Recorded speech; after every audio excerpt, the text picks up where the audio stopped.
Let me bring our some of our colleagues up here. I think we looking on the live stream, the green room. Yep, the green room's populating already. We've got Hesher here, host of the Boiler Room at ACR, and of course Ruckus, Adam Clark as well, host of the Daily Ruckus. So two Artful Dodgers in the house, guys, and you know, this was my closing gambit. Really, was this. You know, the Epstein administration. I didn't vote for Jeff Epstein in November. Did you guys? Was he on the ballot? I can't remember. It's all a big blur, the whole November thing. Was Epstein on the ballot? Yeah, he was under Donald Trump. That's why I didn't vote. Yeah, I just no one voted. I mean, no one I know voted for Jeff Epstein, but no. Epstein won the election. You know. I also did not vote for Epstein because I also did not vote. Well, you know, if you don't vote, you don't got skin in the game. But I'm not allowed to comment on it since I didn't vote for Epstein, right? Yeah, Epstein's got a lot of skin in the game. I've never been to the island, so I can't comment either, unfortunately. Yeah, but yeah, you didn't vote. You didn't go to the island, so that means you're clean. You're clean. There's nothing bad is rubbed off there on you. You've got a clean conscience. Everybody else, though, not so much. Not so much. What an embarrassment. What an embarrassment. What MAGA has descended into. That all they've got is I'm on Breitbart's mailing list, and every day it's like Trump's economic victory and the economic this and the secret to Scott Bessent is planning I mean, it's just endless propaganda. And I look at U.S. growth 0%, but they keep spinning up all of these fake statistics and reports. I mean, Biden did this too. So it's not just Trump. I mean, every U.S. president does it. But the whole drama with the tariffs and, this is, what do they call it, Liberation Day? Yeah. Liberation Day. With J.D. Vance and Trump. We're free. Free from what? Free from a functioning economy? I mean, what are we free from? Freed from our bank accounts, freed from our ability to spend, freed from our ability to get $20 tuna sandwiches and replaced with $30 tuna sandwiches. It's going great. Free from prosperity is what you're saying. Yeah. Free to experience a lot of austerity. Yes. I mean, yeah, Liberation Day. It's been a disaster. It's so like everything you can't run policy from Twitter, of course, but then you can't go and threaten all your allies. And you've got these ad hoc tariffs across the board. The rest of the world's just saying, well, screw the U.S. They don't know what they're doing. You know, let's trade with China. Look what he did to Brazil. He didn't like the fact that Brazil was supporting Palestine. Brazil was doing this. So he said, we're going to ban Brazilian coffee from the U.S. We're going to tariff it. And so guess what? China, coffee is becoming a big deal in China. It hasn't always been. Chinese drink tea, but now they drink coffee. So China looked at that and said, actually, we want that coffee. We've got big demand for it. Can you give us a good price? And then Brazilians said, yeah. What price do you want? You know, and they got it. And guess what? U.S. screwed itself, and it's going to pay more for coffee elsewhere. A good trading partner, good relations with Brazil. All of a sudden, Trump comes in and no more relations with Brazil because they didn't like what they did to Bolsonaro or whatever.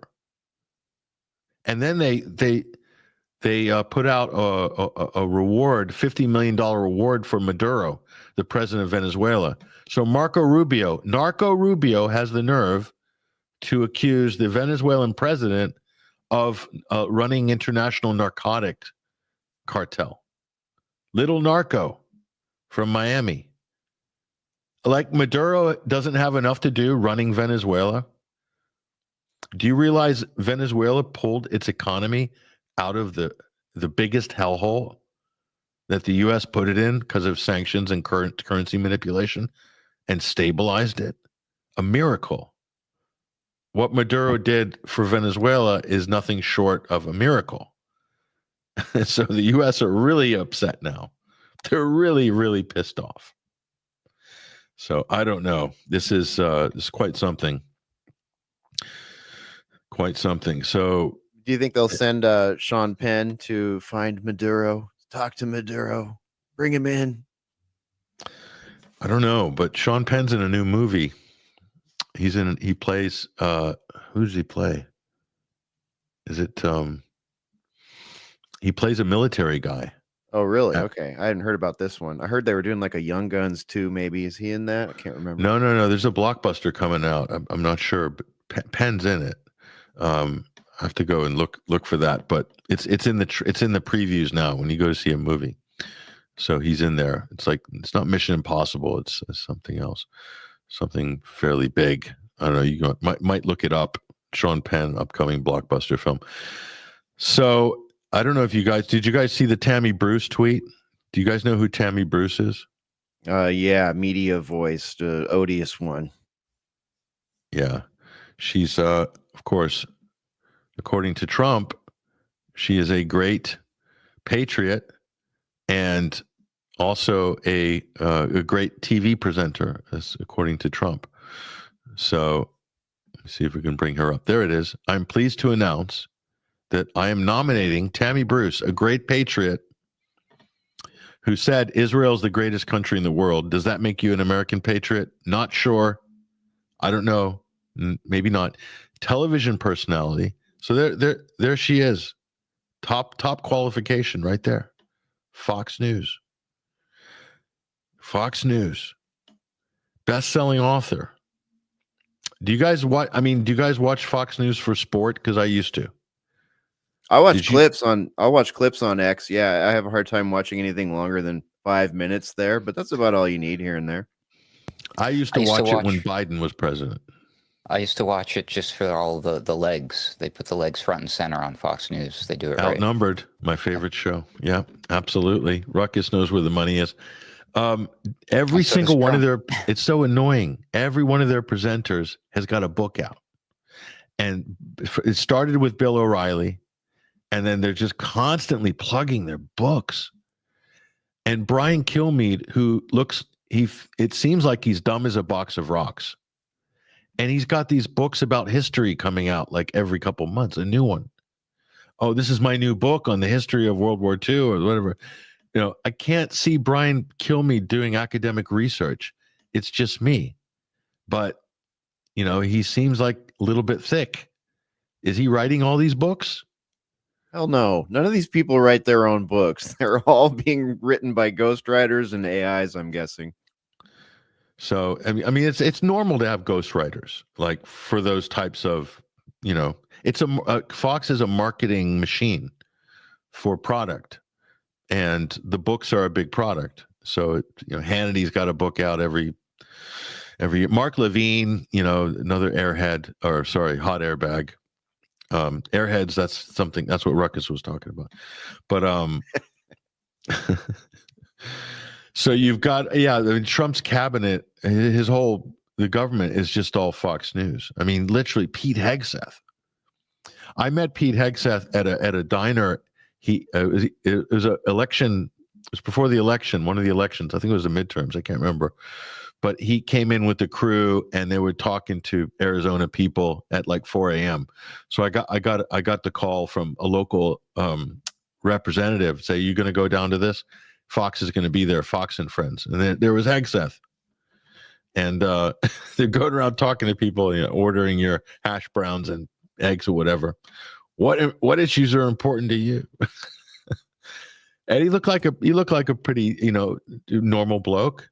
The hair slicked back and all that. I didn't realize he had all the tats, because obviously he covers all those up on the show. But then I'm thinking to myself, how do you go from being a weekend Fox and Friends second tier host, and then you're in charge of the Pentagon? That's a hell of a jump. Like, how does that work? I mean, I think Hesher, you could be fairly, not as, Pete was a major in the Minnesota reserves, worked at Gitmo, apparently, as a guard. But you're probably more qualified than Hegseth in a certain way for heading the DOD. I'm not Probably. kidding. I'm not kidding. Yeah, no. If he could do it, I could do it. I'm pretty sure of it. And but by the way, what kind of job post did you look at to get a job at Gitmo? Is that the kind of job like you find on usajobs.gov, or is that the kind of job you get offered when you already have a certain level of clearance? I'm wondering. I'm just just curious. Or no clearance. No clearance. Yeah, right. Which is the highest one probably in a job like that. Yeah, just doing sensory deprivation for, goat herders and taxi drivers from Afghanistan. They just picked up and threw down in Gitmo just to keep the numbers up. Yeah. Extract confessions out of them after waterboarding them for a week. Yeah, I did it. I did it. Liaise the CIA MK Ultra officers to come in and, radicalize whoever through trauma-based mind control. That's totally normal. And then redeploy them. Sure. Send them out wasn't Jolani there? Syria. Did Jolani? He was there, right? Jolani wasn't in Gitmo, but who else? Who else was in there? I can't remember. Baghdadi. Baghdadi was in Camp Bucca. Right. In Iraq. But it's a carousel, if you will. There have been people like Hakim Belhaj redeployed in Libya to overthrow Gaddafi. He was in Gitmo, I think. Yeah. So yeah, they have a little rotation going on there. That's always interesting. Just a coincidence though. Nothing. It's very Daily Shooter-esque, that whole scene. Nothing to see here. Move along, folks.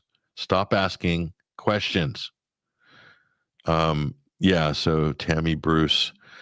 Anyway, let's we can chew the fat all day on this and hypothesize, pretending we're geniuses.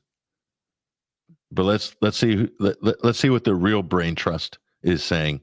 Those are our listeners and our viewers there. They know what's going on. The real brains are saying, if Tammy Bruce does well, she'll be a Tammy Wynette or Wynette, W-I-N. How clever. Yes, indeed.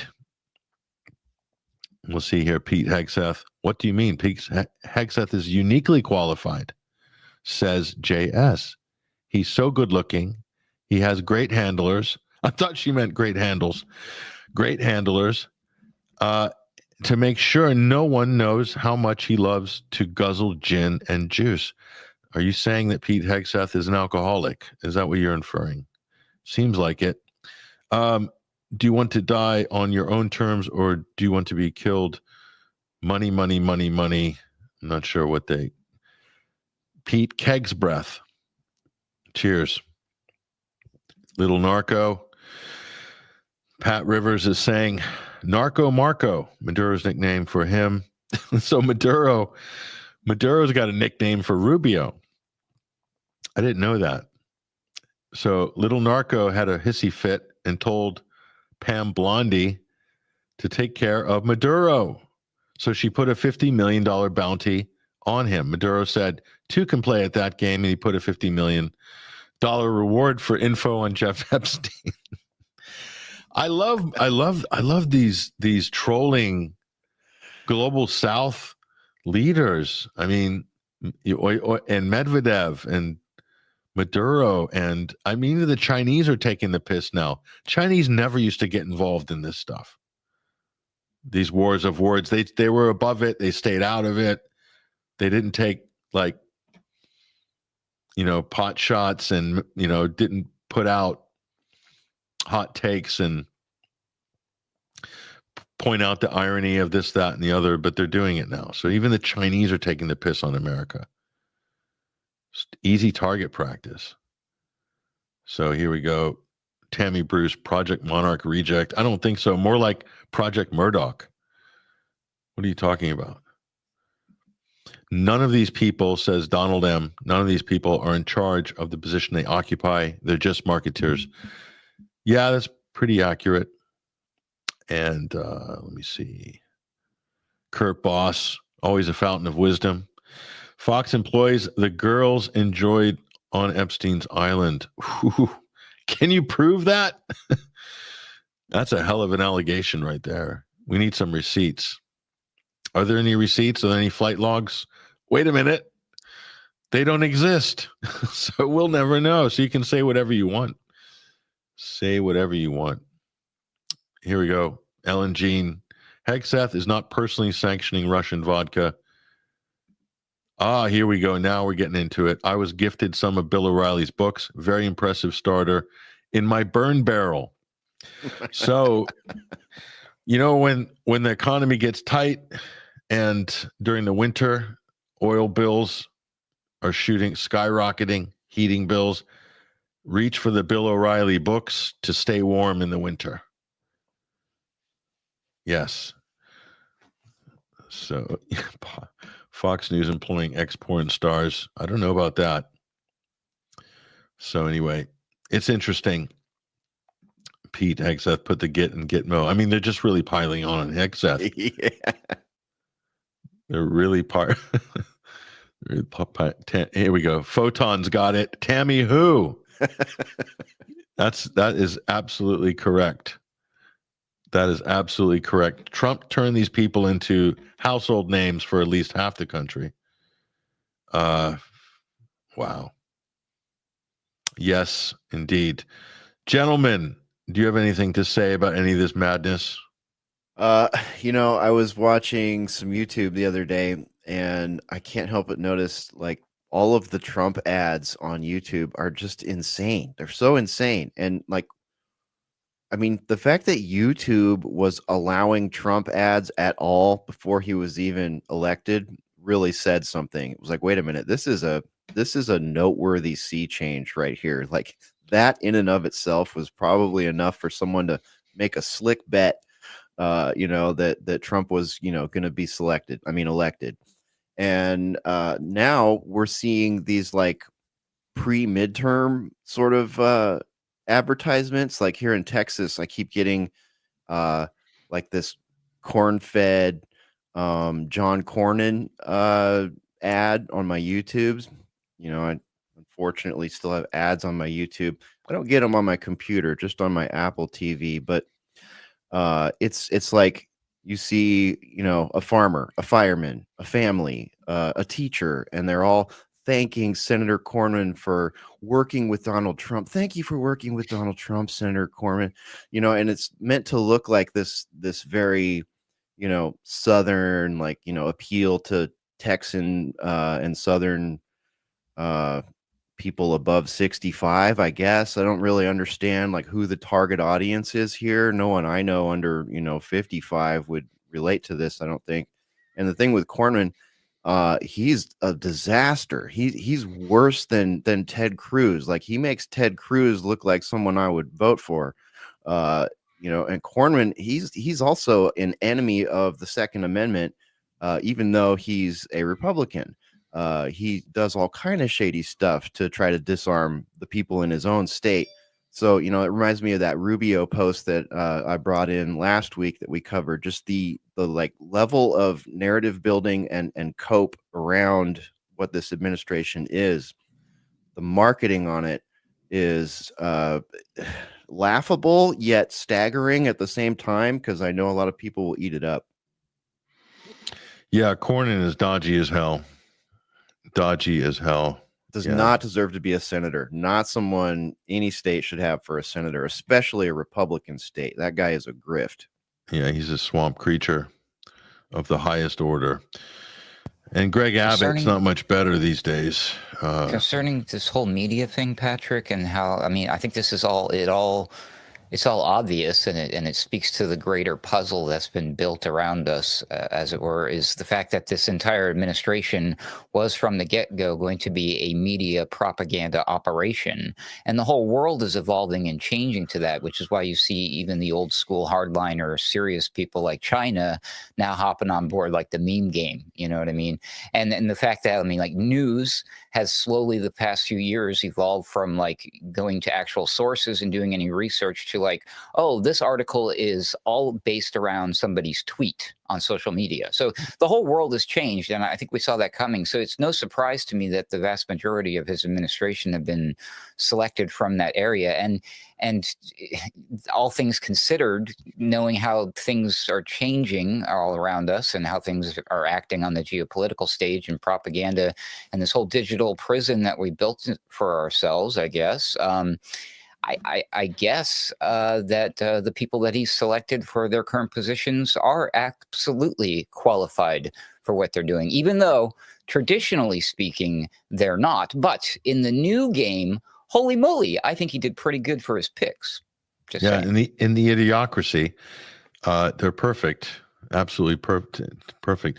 Yeah, that's why Trump has been brought in, obviously, to deliver Armageddon for Israel, obviously, and the Middle East, but also to preside over the, I don't know, the degrading of the United States, internationally, domestically, the dismantling of the United States, as a world power.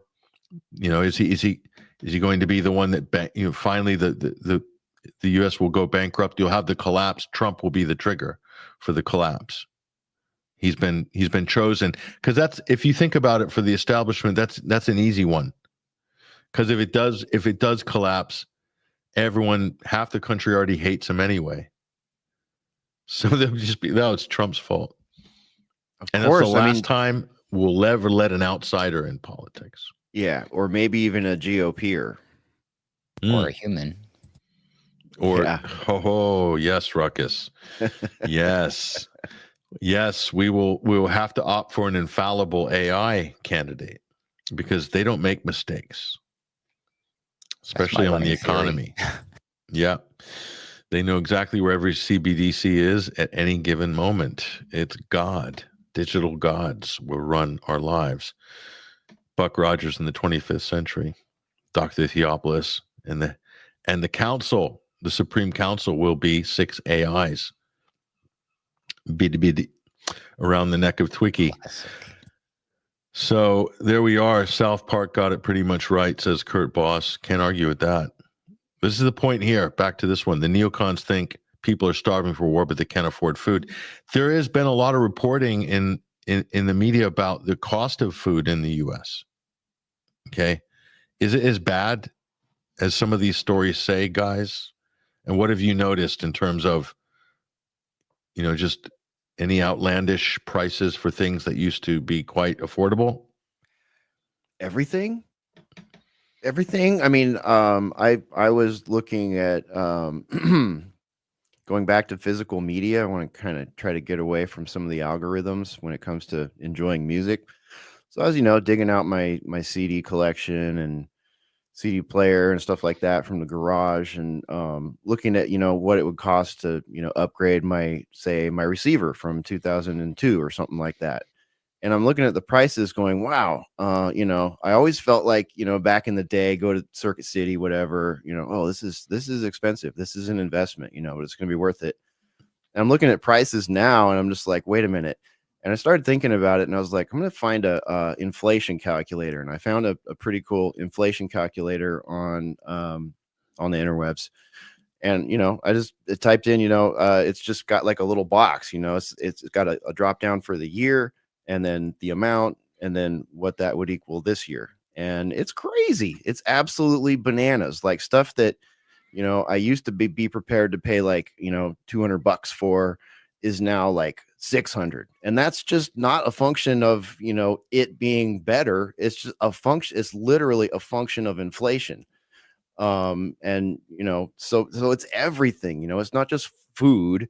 Food is one of the particularly annoying things because that's something that you need, every day for the most part, unless you're fasting or something like that. But it's nuts where we're at, with the finances just in general, with the long-term inflation. Just go back 2000, 2010, you can go every 10 years and just watch it just go up and up and up. Yeah, there's Ruckus on the price spikes. Outrageous. You know, my guide is a tuna sandwich with chips and a bottle of something. Choose a drink. It's apparently $20 now.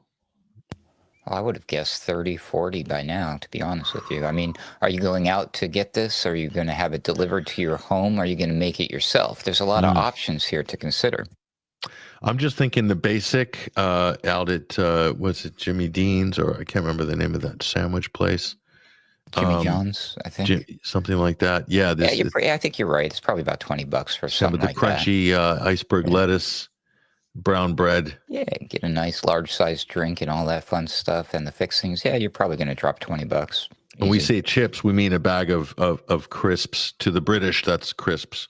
So in America, that's chips. Oh, I thought you were talking French fries for a minute there. I was already chips translating. Chips in Britain are fries in America. Gotcha. Crisps in Britain are chips in America. Just so we have that little confusion across the Atlantic. Yeah, you know, it's plus tax. You know, I will say, for some strange reason, food at a convenience store, say a gas station, is 2 to 3 times higher than what you're going to purchase at your local grocery store. Really? And it's outrageous, and it should Airport probably be against the law. Yeah. Like at Mavericks or what, these big trucks, the truck stops. Yeah, and stuff. or the gas station close to my house, which is one of my few options sometimes. So if I would just want to go buy, I bought a loaf of bread there the other day. $5 for a loaf of bread. Ridiculous. $5. But if you want to get a jumbo hot dog, like 99 cents. That's been in the heater. Yep. That's cheap. That's $1.50, right? Yeah, exactly. But the bread's cheap. $5. Yeah. The bread's $5. Little Makes jar sense, of peanut doesn't butter. They have, that was the most outrageous thing I think I've seen in their store. I don't know, maybe it's like 8, 10 ounces max jar of peanut butter. $8 at the gas station. Little jar of peanut butter. Yeah. That's insane. Gold. It's because there's gold inside. That's why. That's why it's so expensive. It's got gold leaf when you open it. It's gold leaf on the top.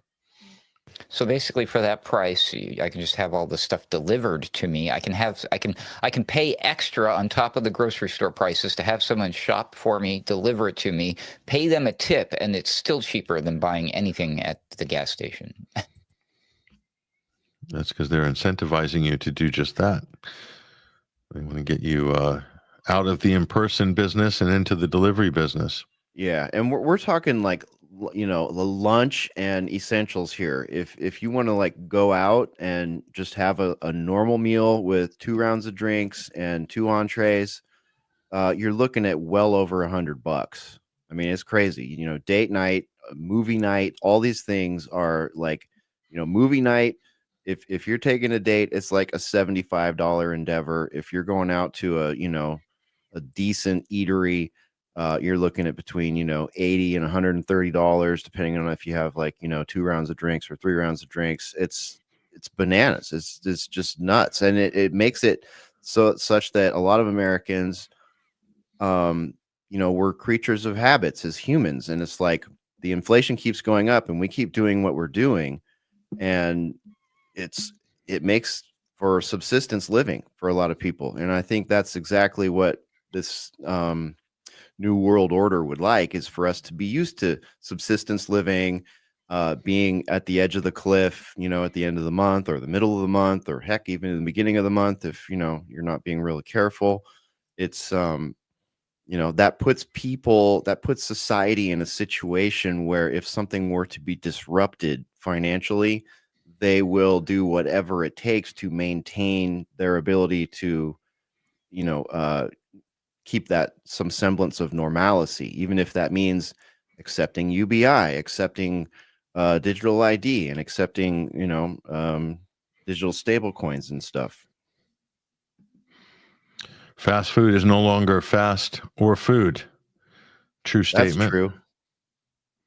True statement. There's a few other interesting ones. No, I don't know whether this is true, but it seems a bit far-fetched. But tell me. Ellen Jean Ebare says, I just paid 75 cents for a loaf of whole wheat bread, all natural. So, Ellen, don't keep the secret from us. Where do you get your whole wheat, all natural bread for 75 cents? Please do tell. We Oh, don't even how's it have in all bulk? natural bread here anymore, do we, Ruckus? Yeah, Mexico doesn't count. So just please be more specific on that. Maybe Don't if just you buy it dangle in that. bulk. If you buy like 100 loaves of bread, maybe if you got a good deal and it breaks down to 75 cents per loaf, you know? Or in the what's the discount part where it was about to expire? They put the thing. Oh yeah, that's right. The Maybe that's why she's yeah. talking about. Yeah, The day olds. Clearance. They're called clearance. There you go. the clearance bit. Colombia, Yeah. no wonder. Okay, she's in Colombia. Walmart used to be really cheap for food, but in terms of nutritional value, it's probably not that great, if anything. But now it's expensive. People are talking about Walmart's jacking up the price on food. So maybe they're trying to force the country on a diet, I would think. But that's what the credit cards are for. Just pull out the credit cards and rack it up. Right? I mean, that's what Americans do. Just get another one in the mail. They have something. I've never used it, but I guess it's popular enough that I've been hearing about it in the news as a bellwether sign of the economy or whatnot. People are using something called Klarna and other things similar to this, where they purchase their essential items that they need, including their groceries, and then they pay it in 4 easy installments. So they're paying like interest on borrowed upfront money to help them with their purchases. And then, so let's say you have like $100 worth of groceries and you don't have the $100. So you do a Klarna payment and you wind up making 4 payments that total out to $120 by the time you're done. So you're paying an extra $20. Let's say you use your credit card to pay that installment on those. Now you're paying the interest on your credit. I mean, it gets ridiculous. Things are getting really, really bad for most Americans. So basically loan sharking to get food. Yep. That's kind of like what it is. It's like the old, remember you go to the shady part of town and there'd be that cash checks immediately place where you could just write cash on a random check. That shit got me in trouble way back in the day. That stuff is no joke. Yeah. Yeah, it's payday bad. loans. I knew a guy that was in. It was a very lucrative business. It was a mafia run out of like some little village in Kansas City, or Kansas. That's where I think the payday loan mob, the head of the whole pyramid thing, it was like some small town in Kansas or something. Some of these payment apps, like Cash App, will now just lend you money just as if it was a payday loan, but without you having to prove anything. They just say, "Oh, we're just going to front you some money." I'm like, "Oh, well, this can't end well, right?" No, not at all. Cambridge Disinformation Summit has been in session again, Pat. I'm not sure what that conference is, but it doesn't sound good. Disinformation Summit. Here we go. $5 for Wonder Bread. Maybe real bread is 10 easy. Yeah, that's a good point. Fake bread is even expensive now. Wonder Bread. Like, what is the nutritional value of a loaf of Wonder Bread? It's about the same as a box of cereal. None. Or a box of sawdust. Probably less than a box of sawdust, to be honest. The sawdust has fiber. That's right. That's right. Wonder Bread has no fiber. No, it has lots of glyphosate though. So how much for 12 eggs right now? Just bog standard price do we know? Oh, well, it depends what kind you want. If you want normal, just like plain old eggs, if you go to Walmart, actually, Crease is one of our listeners on multiple chats here. And he says large eggs, $17 for a box of 60 and $3 for a gallon of milk. He says actually food is cheaper than ever there, which is worrisome. It's probably made of plastic. So where is this? What is he talking about? What's the location there? South Florida, I think, maybe. South Florida. Yeah, could be. Could be Cuban prices. We like to buy the soy-free eggs because I'm not a soy boy, and those are like $6, $7, $8 a dozen. And soy-free eggs? I didn't know they put soy in eggs, or is that because the chicken's eating soy? They feed the chickens soy feed. Yeah. So the chickens are soy boys. So they're soy boy chickens, exactly. Okay. Raw butter cubes, $15. It says People Unite. I don't know what raw butter cubes are, but I think that's a thing. Honey jar, small, $15. Look at the Russian price, Pat. 20 eggs in Moscow here, $2.50. $2.50. Yeah. Oh, Yeah, I'll put that. nice. That's it. Yeah. Amatovich Nas, 20 eggs in Moscow are $2. Well, so they're expensive here. I get sick if I want to get them from the farm. 6 eggs, it's about £2.50.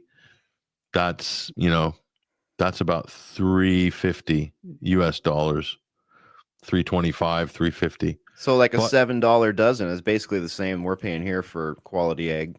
yeah. No, I'll get them straight off the farm. They leave them out at the end of the driveway, and you put the money in a jar. Honor system. That I don't know if that would work in some parts of America or the UK for that matter. Not going to work in Kroger or HEB or Walmart, that's for sure.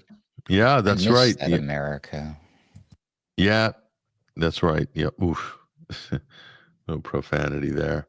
Up here we go. Patrick, can't be soy boy chickens. Only the girl lay eggs. Okay, got us there, Carol. Yeah, she's got us there. She's so. I tell you, our audience is so smart. They're so quick, much quicker than us. Okay, here we go. On the John McGuire says the prices have been jacked up ever since the chickens went on strike.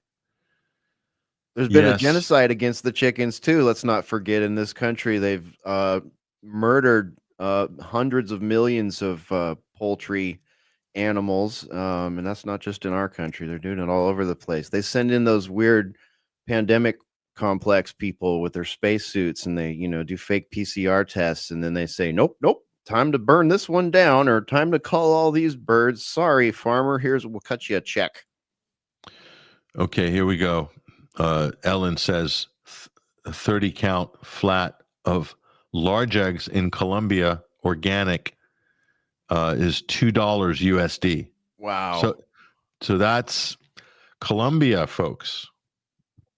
That's looking good. Organic, 30 for $2.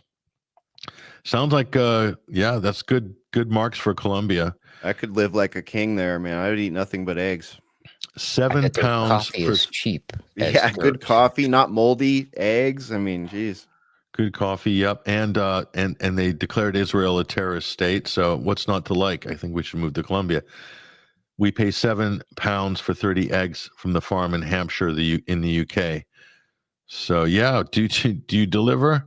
That's my question. At that price, I'll take 30 for 7. Why not? Oh, here we go. They had to recover from bird flu. Give them a break. Yes, bird flu, another fake, non-existent virus, Solient Green. If only we could figure out how the eggs are made and do it ourselves. That would be interesting. Yeah, we're working on that. Trump's working on that. We just make the golden ones, and Trump and his buddies are gonna steal them all. Raw butter is from raw milk. Skim the cream off the top and then shake until it thickens. Oh, there you are. Moscow prices. That's sanctions for you. That's right. Sanctions, better prices in Moscow. Doesn't make sense. And then we're paying double and triple in the U.S., and we're the one imposing the sanctions. It doesn't make sense. We will impose the sanctions on you, and we will kill the birds here. Yes, this will work. Say, speaking of butter and fake food and things that don't make sense, Patrick, did you catch wind of this thing that's been going around in the news? I guess CBS did a report. They are making this butter substitute made from whipped up hydrogen and carbon or something weird. It is not butter. And I guess it's backed by none other than everybody's favorite, one billionaire, Bill Gates. So, of course, the conspiracy theorists are running wild with that. But it is a disturbing trend, all of this fake synthetic lab-grown foods. But now carbon-based butter. Shout out to Mystical Pharaoh, who shared that with us just last night. So lab-created butter? Yep. It's fun. Yummy. I mean, that can't be good, can it? Ruckus's comment was classic. He goes, I can't believe it's not butter.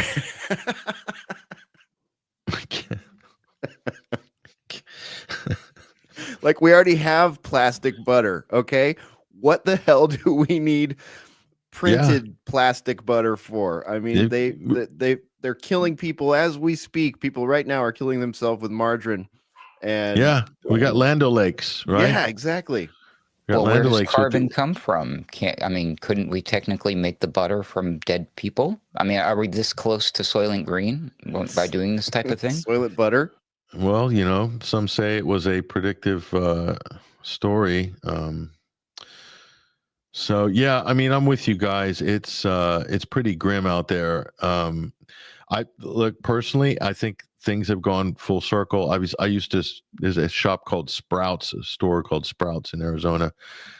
And, what I did is when I was shopping back there in Arizona, I found that it all had to do with my diet. Was if I was eating keto, that my bill would drastically reduce. My portions were smaller. I ate less, and my fridge was a lot emptier, but stuff in it, but certain stuff. So a lot of it has to do with diet. If you want to eat healthy, you can buy organic and pay maybe 20% more, but you might eat less, but what you are buying has more nutrition in it, especially with chicken and stuff like that. So it's actually cheaper to eat healthy, quite frankly. I found that's the truth of it.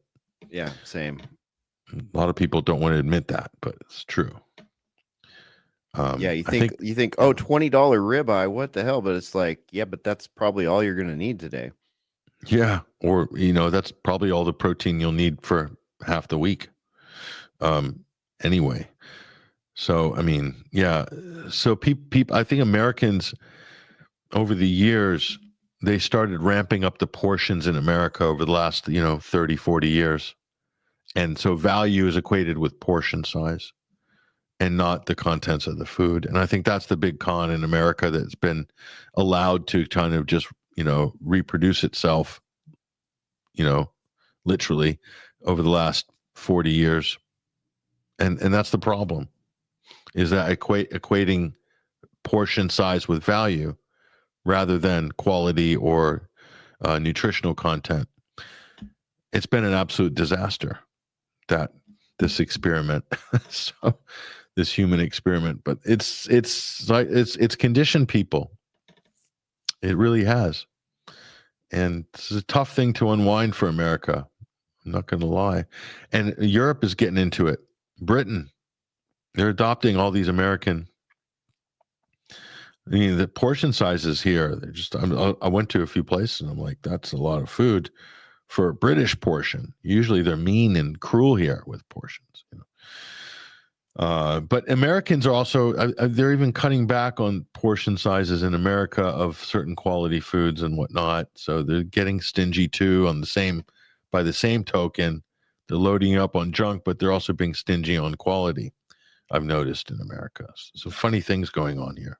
Yeah, ever since 2020, quality of services and quality of servers has gone very much down. I don't want to get into like all the theories as to why. I think we can all make our own conclusions there, but it's like you go to a hotel in 2010 to 2019 and you're getting a certain kind of service, and you go to a hotel 2020 and onward, you're getting a different kind of service now. And the same thing happens in restaurants, not only different prices, different levels of service, which in most cases are lower levels of service and younger people doing the jobs. And we're, as customers, experiencing the cultural effect, the societal effect of the age gap there, the age change gap in service employees.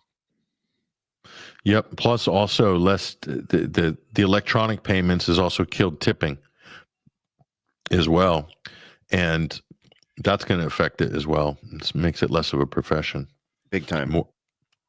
More of a stopgap job. Eat better, eat less. Yeah, you better believe it. Oh, back to this one. We don't want American food with its hormones and its acid washing in Europe. Sorry, Donald. Yeah, the U.S. is trying to push the American imports on these trade deals.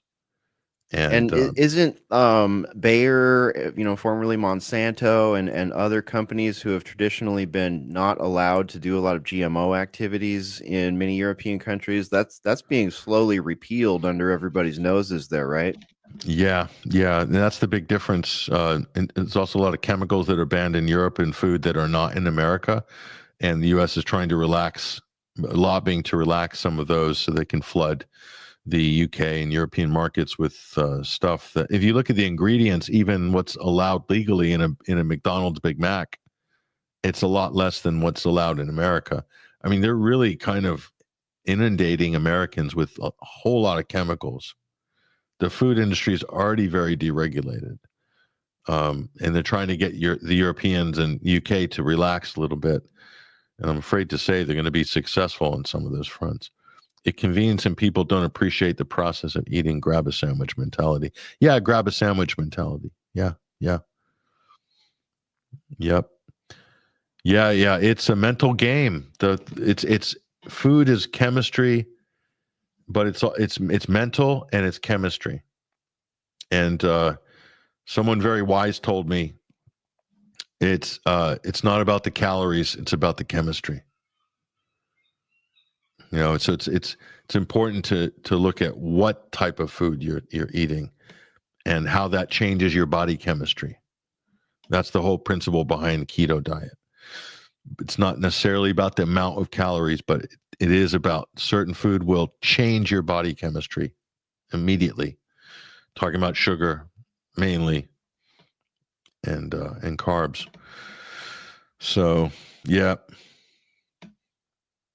But there's more good information than ever before on YouTube on all of this stuff. Yes, absolutely. So, I mean, Dr. Berg is a guy that I watch. Dr. Lee, Food is Medicine, and isn't keto mostly protein? Yeah, mostly protein. Ketogenic is basically no sugar, no carbs.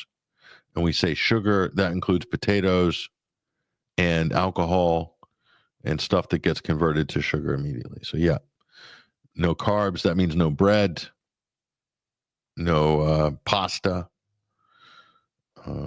Alcohol. Yeah, that's all out. It's off the table, all of it. Yeah, our friends at Primal Edge Health too. They were instrumental in us learning a lot of these things. Tristan Haggard at Primal Edge Health. I understood it. I did it successfully, and then I relapsed. And the relapse is tough, man. The relapses from keto are brutal. You really have to commit.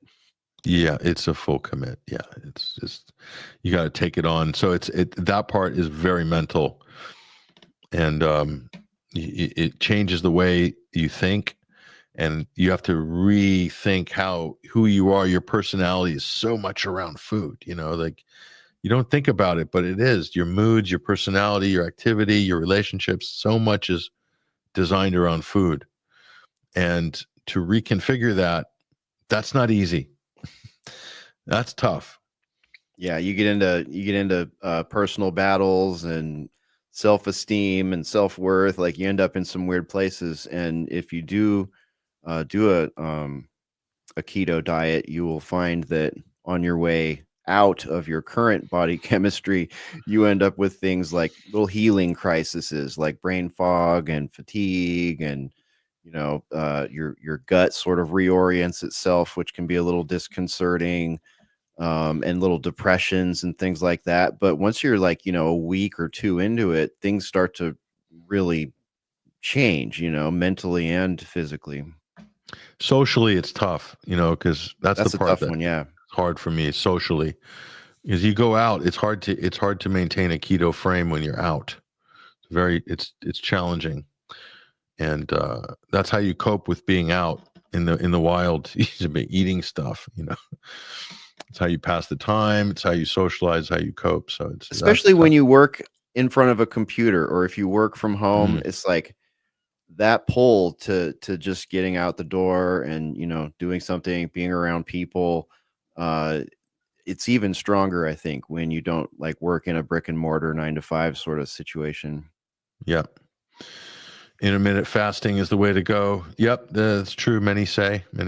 Yeah, I think everyone should be doing intermittent fasting during the week.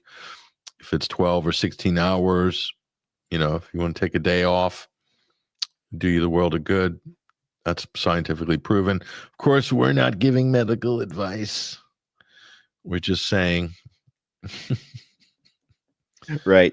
John wants to know what your BMI is with the keto diet. I don't track that. I never track numbers and stuff like that, so I can't say. But I can say he's asking as a carb fan, and I get it, John. I'm a carb fan too, and a sugar fan. It's definitely my jam.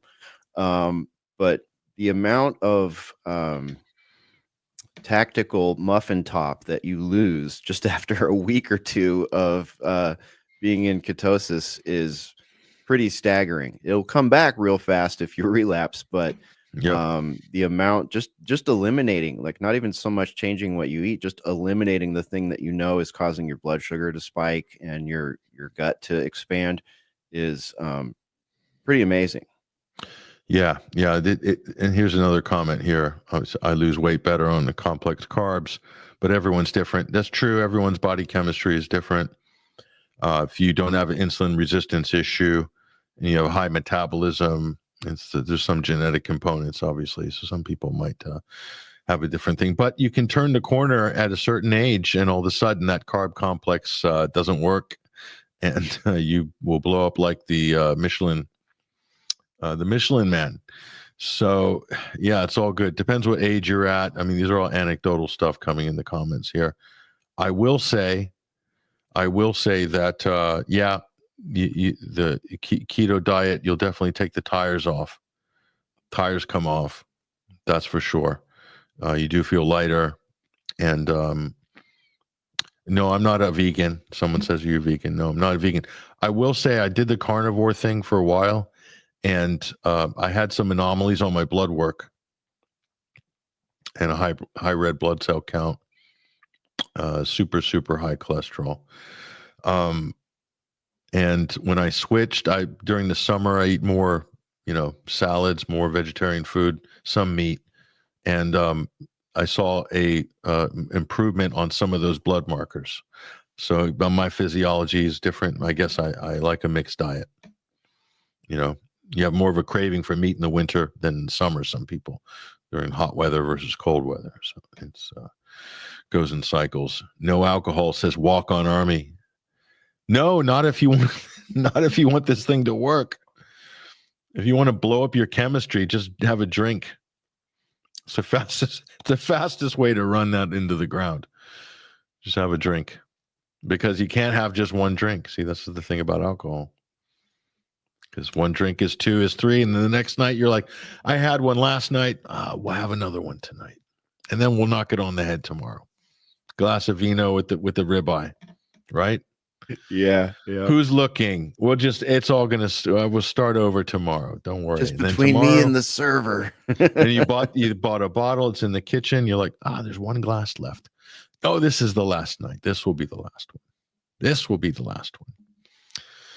And then you're whatever the wife says, oh, I saw you like that Pinot Noir. I bought a bottle on sale. There you go. And then it's all over. It's all over. You might as well quit at that point.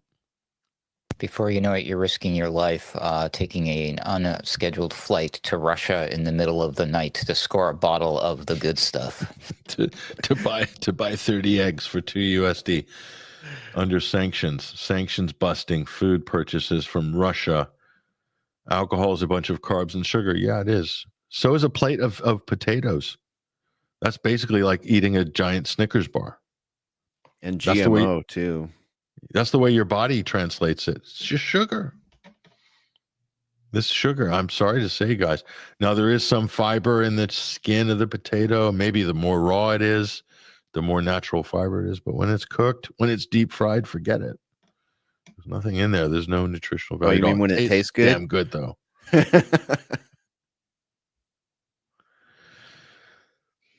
Yeah. So anyway, we could do the health thing. Maybe we'll get Clive on to talk about I was going to this. ask about Clive. You mentioned him a week or two ago. Is he coming back soon? He is coming back. Yeah, we're due to have a meeting of the minds on how we're going to design that. But yeah, remember what we used to do with the Q&As? Oh, the Q&As were brilliant. We're going to do it on video like this with the live comments. That's how we're going to do it. So good. And you guys are obviously welcome to weigh in with your questions as well. So I'll wear a sweatband and a tracksuit or something like that. That'd be cool. Yep. Carbs unburnt turn to fat while you sleep. Oof, that's scary. Says Dr. John McGuire talking into his shoe. Mess with your blood sugar levels if you're over a certain age. Yep. Massive fan of Clive. Yep, many are. Clive's a G. Clive's a great guy. Very good at what he does. Yeah. And last but not least, just to reiterate my claims, baked potatoes much tastier than Snickers. It's true. It's true. You can put the toppings on the baked potatoes, but not on the Snickers. Although probably in Germany, there's somebody that puts chopped bacon on top of Snickers. The Germans are funny like that. Dipping it in sour cream and butter or something. They mix orange juice and Coke. Ugh. In Germany. That's what I'm talking about. The Dutch have some funny ones as well. They do things. But Americans do peanut butter and jelly, and that's not acceptable in most countries. That's seen as a very strange combination. What about grilled cheese? Not bad. Grilled cheese is cool, you know. All right. But then the Australians have some of these weird combos as well, and the whole Vegemite thing. And the peanut butter jelly one has always been fascinating to me because it was an example of marketing. That's the only reason why we associate peanut butter and jelly is because it was a marketing scheme from Big Bread. They were trying to sell more bread, so they were coming up with this clever way to really silly stuff. How that all began. Look that up on Google. You'll learn with some Welch's neat stuff. with It's Welch's really strange. grape jelly, right? I think so. Yeah. Grape jelly. Yeah. I had to eat that as a kid. It was in my lunch box in my That's brown what paper I'm having bag. for lunch today. As soon as we're done here, true story. PB&J. Yeah, I mean, we grew up in Florida, so when that sandwich would sweat, you know, waiting for lunch, some things happened to that sandwich in the hours preceding lunch. The soggy sandwich is the worst, man. You never knew what it was going to turn out like.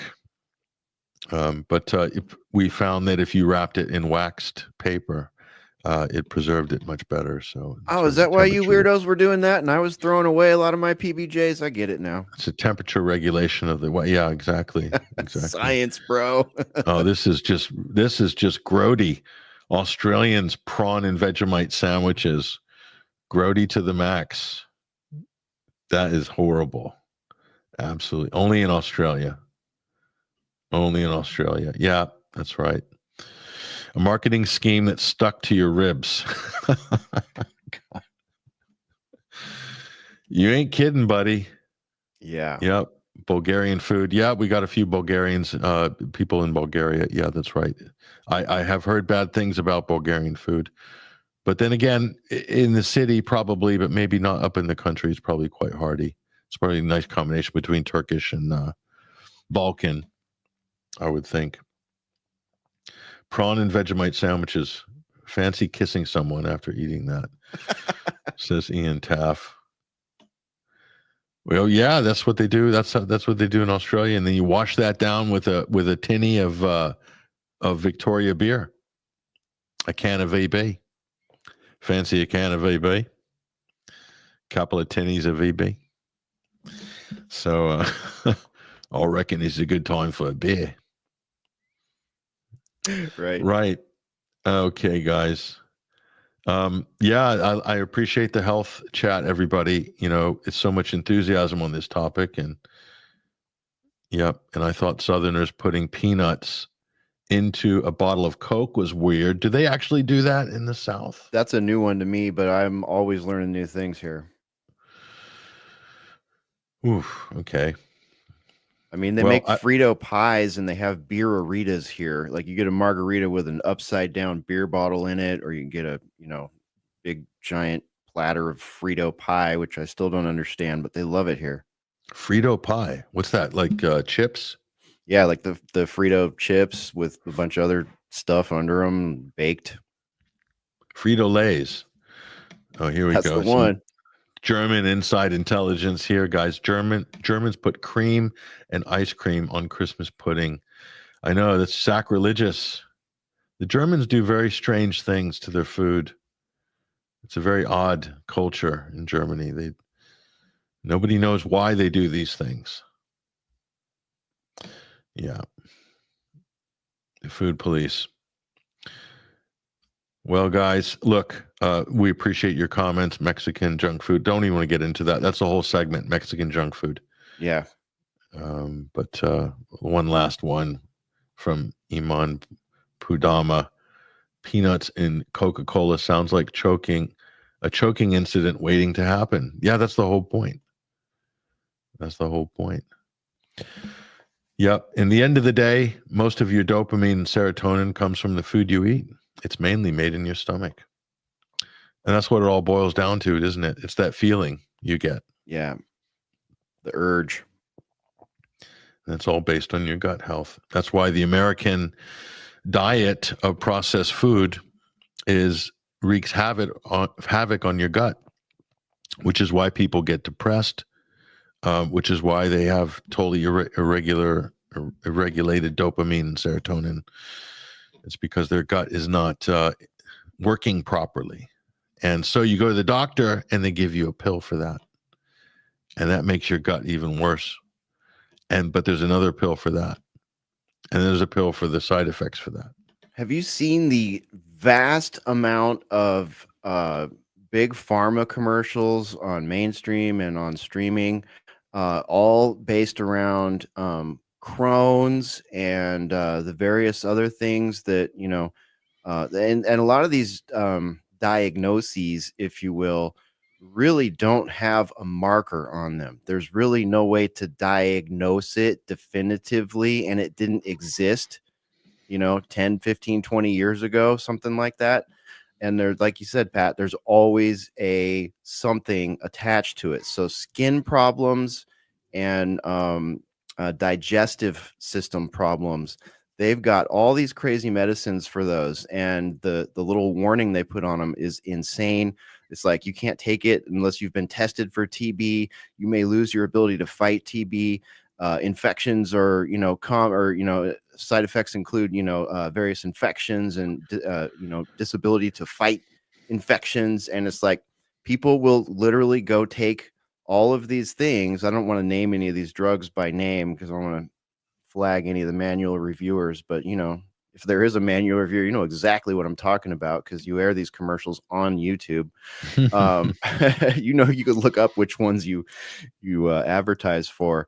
But I mean, the ads are insane. Like some lady taking her kid to school, but the car seat in her car is a toilet. You know what I mean? It's just like, what the hell is this? And it's all about getting you more medication, like you were saying, which then, like, your organs are already not working properly because of the diet. Then you get the medications that are supposed to address the symptom that you have, and then those may become worse, or you may trade those symptoms for much worse ones, that could end you up in a life-threatening situation. Yeah, Crohn's disease. I know somebody that was told they had Crohn's disease, and they had their whole lower intestine removed. Yeah, me too. They just cut it out.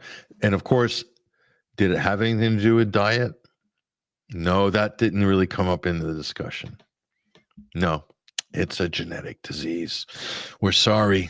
We're going to have to cut it out. But don't worry. You're going to have to take this range of 10 different pills for the rest of your life.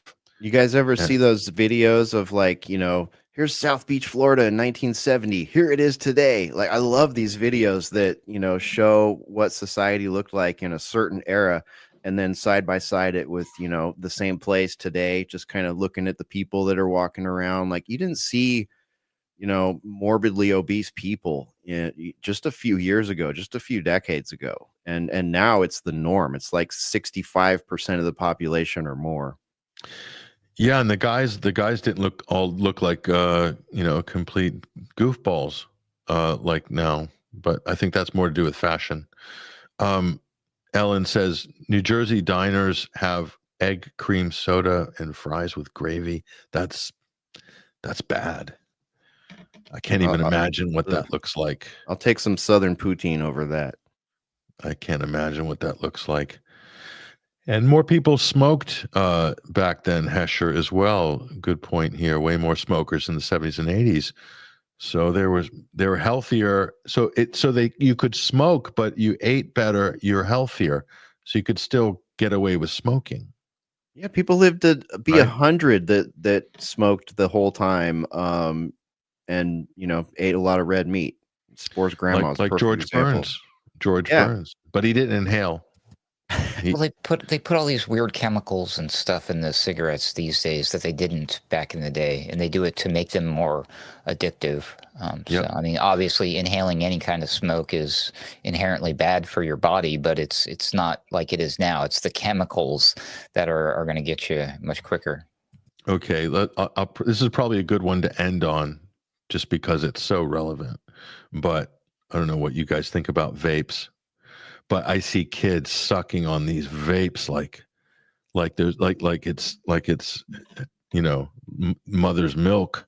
Basically, people seem to be ignorant about what vapes could be doing to them now. I totally agree with this because I see an addictive thing with the vape. People I know on vapes they're mad for the vapes. They can't stop. So I don't know if you guys have noticed this, but I've done a little reading on the vapes, and they don't look like they're that great either. And in some ways might even be worse than cigarettes, according to some. But it seems to be highly addictive, the vapes. Just the way people like clutch them, and they're like constantly on them. It's like, never stopping. Have you guys noticed this? Oh yeah. What do you think, Ruckus? Okay, so there's three key players involved with just the simple addiction of smoking.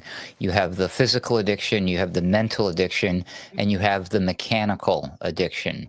And I want to focus on the mechanical addiction because this is where the game has changed with the vapes. The mechanical addiction of the cigarette is a temporary thing. It's when you manage to go do your cigarette break, and you have that process of pulling out your pack of cigarettes. Maybe you pack them, or maybe you roll them, and it's in your hand, and you're doing all of that. That becomes an addictive patterned habit.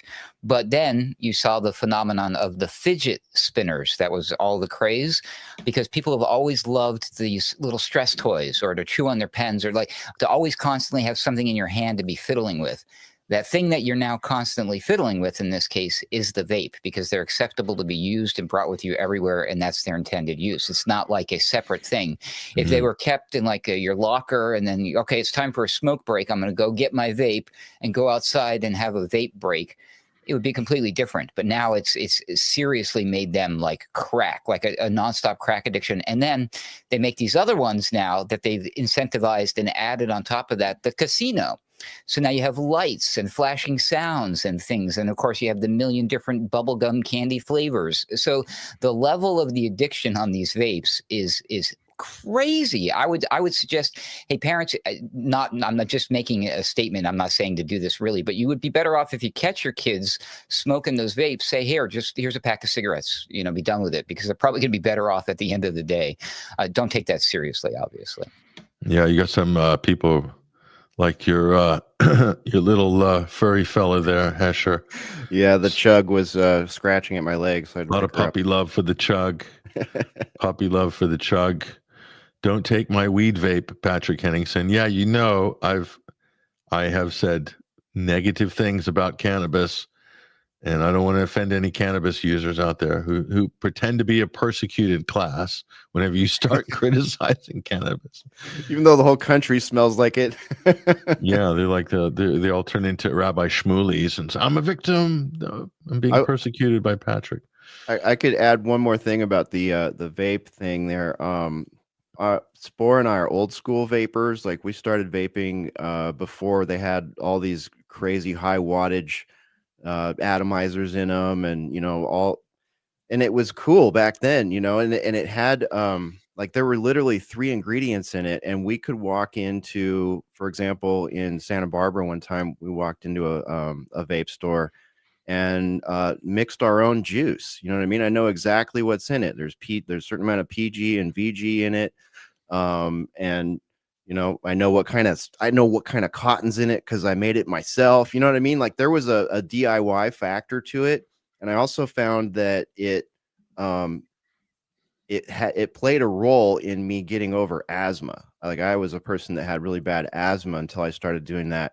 And for some reason it went away. That's not medical advice, folks. This anecdotal. I do not know why that happened. It may have been something else. It may have been ketosis or something. But around 2018, like late 2018, I think in the fall of 2018, we started having a lot of legal battles here in the United States, and Philip Morris got involved, and all these other companies got involved, and the USDA got involved, or the FDA, I can't remember who, and trade deals and new policies were written, and it shut down the type of vaping that we were doing, and it didn't hurt the lungs. It felt pretty good. But now, after all those things changed, and in the middle of all that, something else happened. A media/social event happened where young kids started getting what they called popcorn lung, and a bunch of them were hospitalized. Mm. And the media made it like, oh, we don't really understand why this is happening. And I think they kind of used that to nudge some of these policy changes. But in the end, the effect was all e-liquid. Now, I'm not talking about cannabis vapes. I'm just strictly talking about e-cigarettes right now. All that liquid is made in China now. You cannot get made in USA liquid for a e-cigarette. It doesn't work that way anymore. And you don't know what exactly is in them. And we see all these, and it was like right on the pointy end of the COVID spear too, which was, let's face it, a lot of respiratory stuff. So something grifty shifty happened in the vape market like around 2018. And that was when I pretty much quit, because I started finding that it doesn't taste the same. First of all, it used to taste rich and sweet or savory or whatever you liked. And now there's like this weird saccharine sort of aspartame I don't know, Chemical note. Yeah, kind of. You can weird, smell it in the smoke. Someone's on the bus vaping the other day. yeah. This is the kind of comment that really, it's so annoying. No offense intended, D.E. Saccone, but have you had an extended convo with Ryan at TLAV yet, Patrick, concerning cannabis? I mean, when people drop these comments, do you think I'm going to be running to Ryan Christian at Last American Vagabond saying, someone left a comment, we've got to have a conversation on cannabis? I just don't work like that. I've never really made it a topic. It's just kind of come out. I'll tell you, I don't know what Ryan's position on cannabis is. I have no idea. But I'll tell you that the peer-reviewed research on it shows that it can be highly addictive. Highly addictive. So, and anybody who says cannabis isn't addictive is incorrect. It can be. So obviously, it varies from person to person, but it can be highly addictive, more than cigarettes. Okay. And so there's a lot of reasons for that. Dr. Ruckus could probably tell us why that might be, because he sounds like he's read up on some of this stuff as well. But yeah, the problem with this particular substance is the gatekeeping on the science. It's never been allowed to thoroughly have a proper investigation and side by side with other popular things. So I'm still kind of on the fence, but I'm clearly I lean more towards as far as physically addictive. Again, the chemicals that are in the cigarettes, I'm not talking about nicotine. Yes, I think that by itself, the marijuana, the cannabis, what's the word I'm looking for, Hesher? The actual drug that's involved here in THC, marijuana. Tetrahydrocannabinol. THC is probably on as base level more addictive than nicotine, but the cigarettes, I believe, are physically the chemicals in there are more addictive than the marijuana, as well as pretty much any other illicit substance that falls under the classification or use of drugs. I think, again, if you're given an option here, if you catch your kids smoking meth or doing crack or cocaine, they'd be better off just smoking a little weed every once in a while. It's not gonna, they're gonna be okay. You know what I mean? And then, but the whole concept and the culture around it and that substance has been so well demonized in society, in particular in American culture, that it's going to be next to impossible that unless you happen to be a fan yourself to get over that. So I think that the younger generations are much more keen to all of this. And I think we will see in my lifetime a changing of how it's classified. I think that maybe Trump might even be the one to do this finally. We'll see. But because that could open up all sorts of interesting things, but then it opens up, like Hesher's talking about with the vapes, they could like now swoop in, replace the good marijuana with the evil synthetic chemical laced marijuana, which is probably most likely what will happen. I've my friends from Denver, and they've had it legal there and decriminalized for a lot longer than the rest of the country. And the cannabis lobby in the states, they were lobbying hard in Arizona, I remember, for years, but now you have dispensaries around Arizona.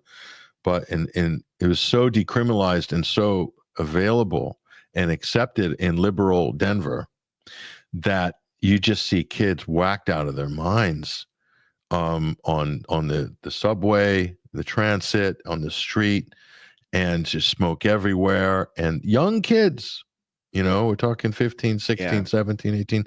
And because it's just too easily accessible. It's easier for them to do that than to get a hold of alcohol. Because I think the drinking age is 21. So the whole thing is messed up. Sorry, I don't mean to interrupt, but my friend has a teenage daughter, and they kept catching her with THC vapes, and I don't even think she was 16. You know what I mean? She's in her early teens, and she was very addicted to it, and I'm always been kind of traditionally of the mindset that marijuana is not really addictive when you compare it to physically addictive when you compare it to like modern cigarettes and other things, easier to quit than pizza in some cases. But this young girl, she, I'm speaking as an adult and someone who doesn't struggle with addictive personality quite as bad as some of my brothers and sisters, but they had to, she elected to let her parents take her to rehab so that she could stop, because she was just unable to control herself and they were so easy to get. And the other weird thing, that sort of another modern factor that has thrown a turd in the punch bowl here when it comes to shaping one's psyche and looking for a head change, is now at gas stations and smoke shops all over the country you can get all these fake cannabis products and fake psychedelic mushroom products and fake kratom products. Like they're right front and center at the gas stations. You pay like $40. Don't do this, kids, by the way, but you can get these little, like, they call them 7 hydro, I think. And it's essentially like kratom.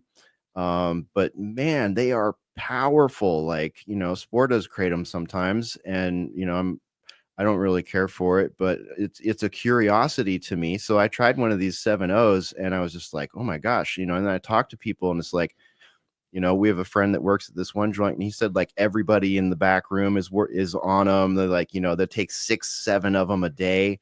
And it's like, what is going on here? I mean, even in Texas where cannabis is illegal still, you can buy these Delta 8 CBDs and these all these weird names, and they're all synthetic and lab created sort of things, and everyone I know that has tried these has told me a story like, we have a mutual friend. The three of us have a mutual friend who told Spore and I a story about it, a local, if that helps you nail down who it is, who told us a story about taking some of that stuff and just, being in a bad situation, a really bad situation. And that stuff is the easiest to get for kids. And we don't have, the thing with marijuana is it's been around for forever, and we all kind of know its effect and know what to expect and know the various ways in which people behave on it. But these new lab things, not so much. We don't know what the long-term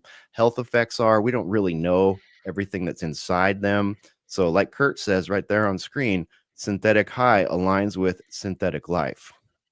Yeah. Yeah, and that's the bottom line. Kurt Boss, yeah, again, fountain of wisdom, a philosopher. He's all rubbing the philosopher's stone there with Kurt Boss. It's true. It's true. And that's probably why I don't. I try to avoid these things now because, yeah, I know a lot of artists that, musicians especially, that they just absolutely insist that this is how they open up their creative chakras, and they get the inspiration, and it's how they do their masterpieces and stuff like that. But that might be the case when you're younger, but if you continue doing that as you get older, you might run into issues with that, especially if it escalates into other things and other behaviors. And procrastination, this is also a big side effect of cannabis. That can actually be a problem as an adult. Procrastination, that can really be a big obstacle. So it's like, oh yeah, I got to do that, but let's roll a joint first. And your life just becomes a series of segments. And whatever needs to get done just keeps getting pushed back. And that's a side effect people don't talk about, but it's very real. Afro Man sang about it, that famous song, right? Because I got Afro high. Man. Yeah. He nailed it. He nailed it. A lot of people quit Classic. cannabis after hearing that song. Yeah, very powerful. That's the vitamin F it factor. Vitamin F it. I like that. Yeah, this is all true. We're talking truths here, folks. These are all truths. Well-established truths, universal truths, which cannot be denied nor debunked. We speak really powerful truths on this program. Listen, awesome. Thank you, everybody, for participating. Last one, I promised this last one, but it had to be put on screen. Joe Rogan is the ambassador of DMT and THC. Don't underestimate THC. Oh, okay. Joe Rogan is the usurper ambassador of DMT. Terrence McKenna is the true ambassador of DMT. That's right. That's right. Joe Rogan can afford to microdose and play around and stuff because, he's got 150 million in the bank. So it doesn't matter. He's got people doing stuff for him. Just show up, turn on the thing, put your headphones on. It's all done for him. He doesn't have to queue up the stream or anything. Amazing. Producers. The way he breaks Texas law on camera every day and has the most popular show on the internet. It's great. Yeah, it's great. So, yes, that's right. Procrastination is a symptom of trauma. Yeah, and other things too. Okay, wrap it up, folks. Thank you, Kurt Boss. Thanks, Ruckus, Hesher, for a great show. Big fists, lots of bullseyes. That's right. Lots of truths today. Thank you, everybody, for showing up.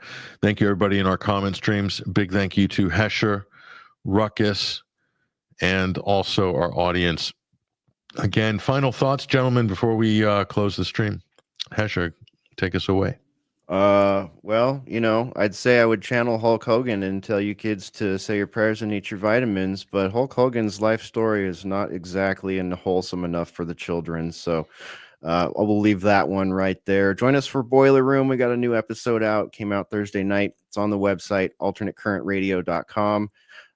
Check us out over there. Be sure and subscribe on YouTube to Alternate Current Radio, on Rumble to Boiler Room, on X at Hesher Media, and AC_Wordslinger to get Ruckus and I. We're also doing a bit of a micro donation drive here. We're looking to migrate off of Spreaker and into a platform that's going to allow us to get our live audio embeds back on the pages.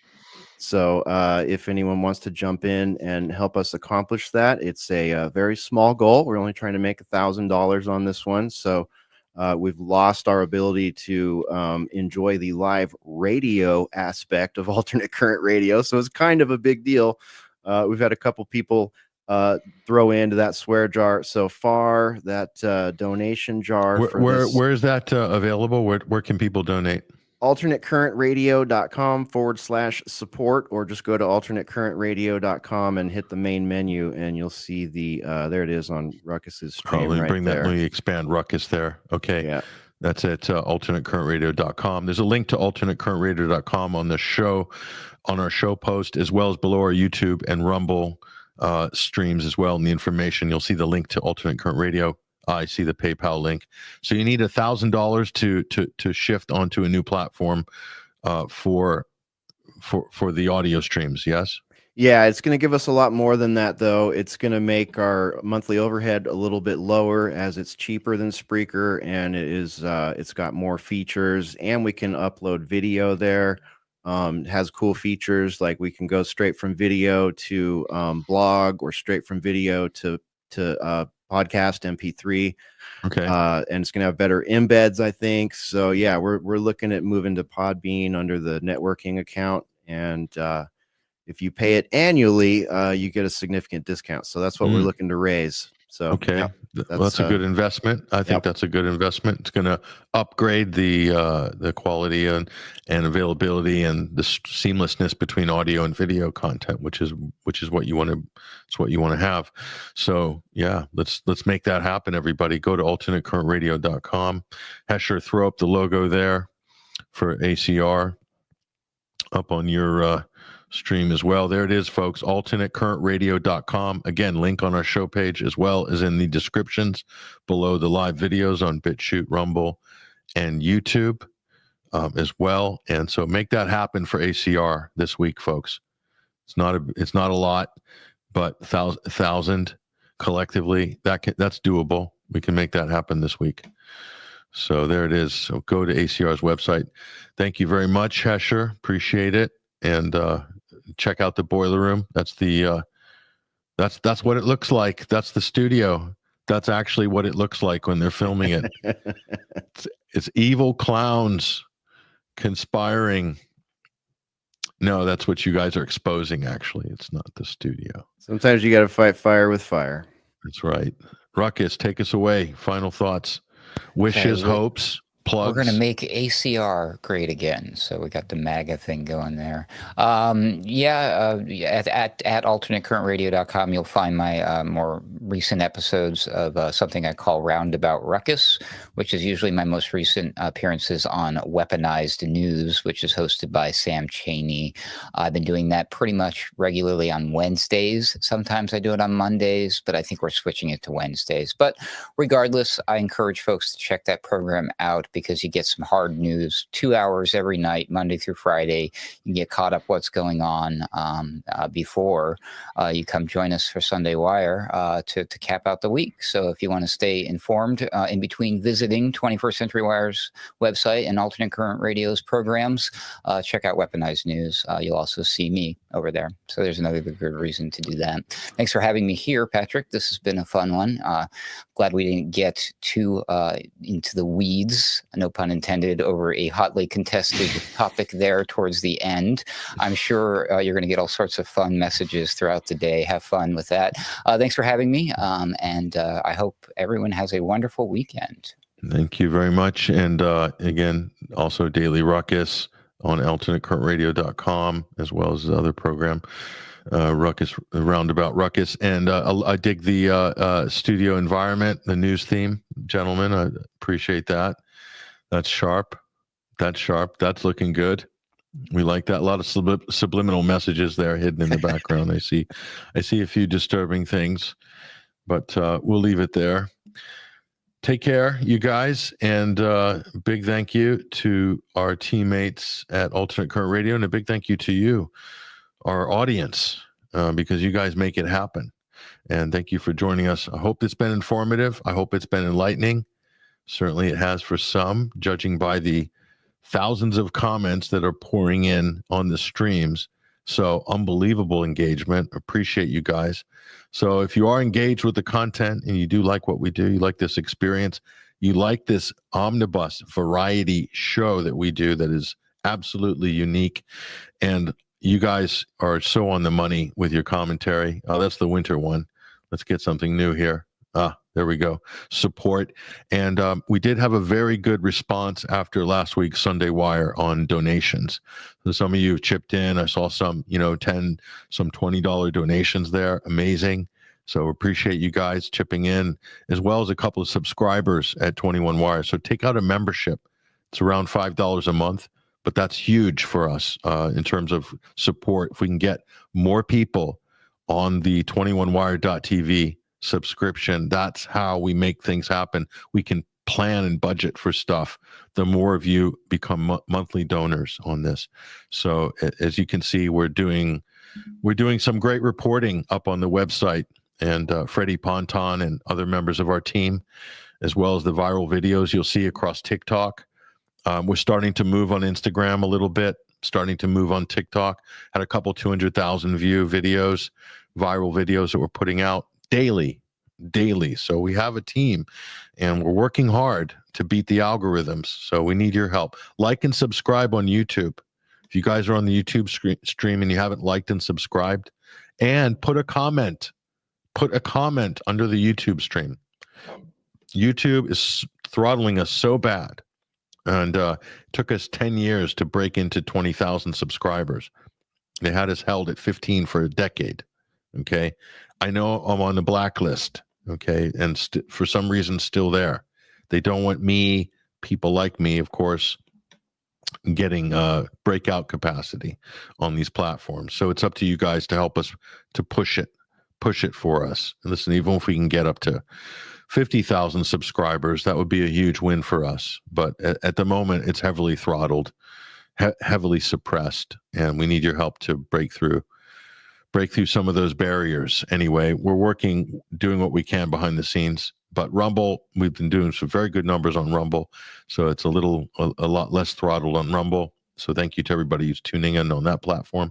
But yeah, leave a comment on YouTube, subscribe, like the video, and leave a comment in the thread. Even if it's one sentence, it's enough. Yeah, as long as it's like 6-7 words, it'll be enough to trigger the algorithm, at least. So thank you guys who have done that. Anyway, this is the Sunday Wire, great midweek wire. If you missed it with Freddie Ponton, hopefully we'll have another great one this week. It's going to be a busy week. We're on the road. We're going to be speaking at a big festival in the UK, Beautiful Days. So, it's a big event, 17,000 people. I'm in the Rebel tent. Craig Murray's there. Loki's there. Amazing lineup this year. Some great journalists. And so I'm looking forward to it. We're going to be very busy. So we'll see. We're probably going to do, we're not going to do a live because we tried it last year. The reception is just impossible. Even with a Starlink, I don't use Starlink, but even it theoretically wouldn't be enough. So we'll probably pre-record the show, maybe if we have time, and then we'll broadcast it that way. But if we don't, we'll definitely keep an eye on our Twitter feed, on our Facebook, and we'll post if the Sunday Wires is happening. Just look a couple hours before the show on Sunday, and you'll see if it's on or not. Anyway, that's all we've got time for. Thank you guys again for joining us. It's been a fantastic program. Thank you to Hesher, Ruckus, as well as everybody in the comment streams. You guys have made it all worth it. We'll go out with just a little reminder that you are the revolution. Take care, everybody. All the best.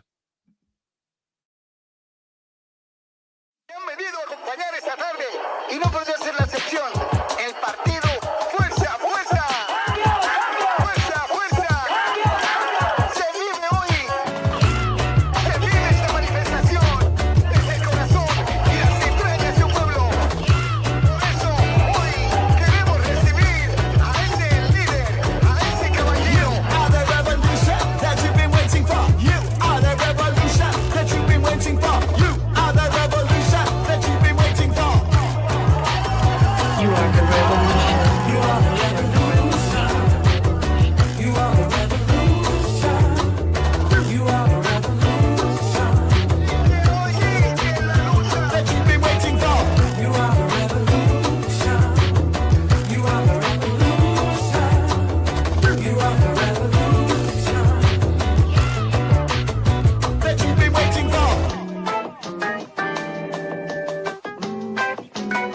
You are the revolution.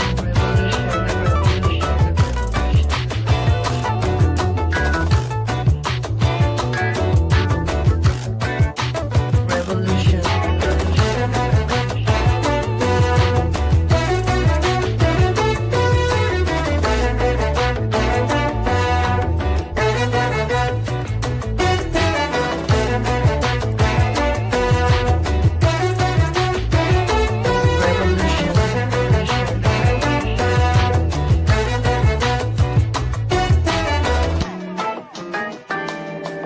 When you're tired of being just a commodity, you are the revolution.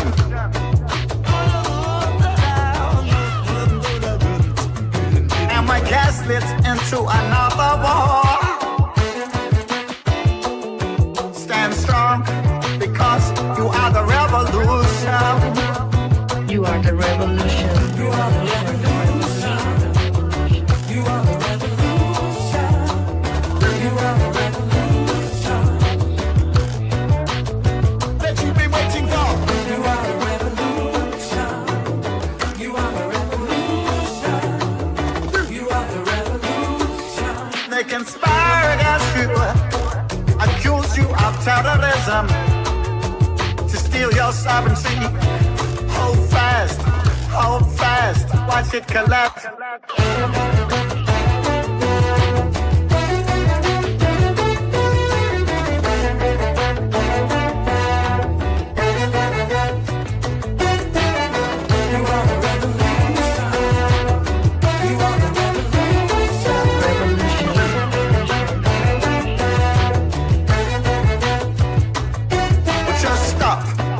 Know that we still have the power. You are the revolution. They want to centralize, monopolize, control your thoughts. Breathe, go deep, go outside, put seeds in the ground. You are not alone.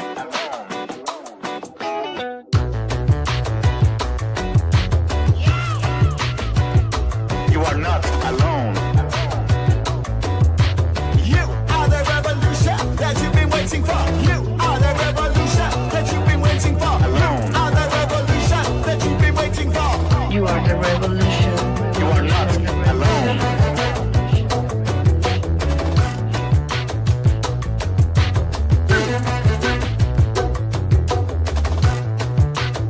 That you've been waiting for. Oh, hi. Is this the time to the revolution? Why, yes, my lady. And you're right on time.